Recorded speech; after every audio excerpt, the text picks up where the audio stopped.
And I live in New York now, and no one in New York thinks Jews live anywhere else. Every time I tell people I'm a Jew from Kentucky, they're like, how did a Jew end up in Kentucky, huh? I thought all the Jews were here, hey! And I'm like, well, when my grandpa left Europe before the Holocaust, he wasn't very picky. That's how. He wasn't like, I don't know, Auschwitz or Louisville, let me think about it. On the one hand, good to know. I started comedy in Kentucky, and it wasn't always great. I did a lot of shit gigs. I once performed at a prison where halfway through, 5 inmates walked out. Yeah, it's very upsetting. Because you know they're just going back to their fucking cell. There's not another room with midnight bowling or laser tag.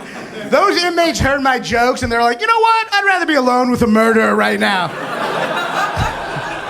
That was their thought process. I get stabbed so quickly in prison because I have a terrible fucking snoring problem.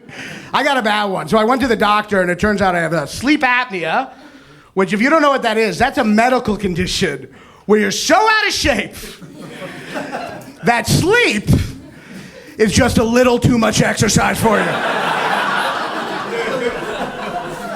That's where I'm at in my life.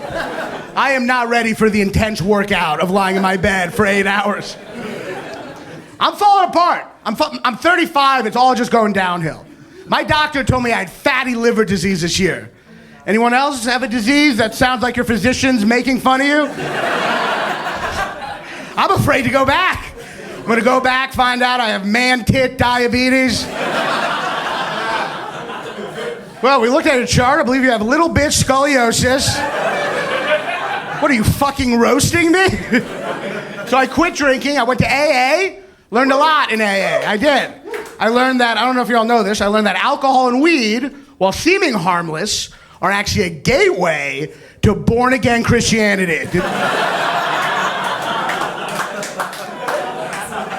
Sorry for the people who clapped at the beginning of that joke. Should wait till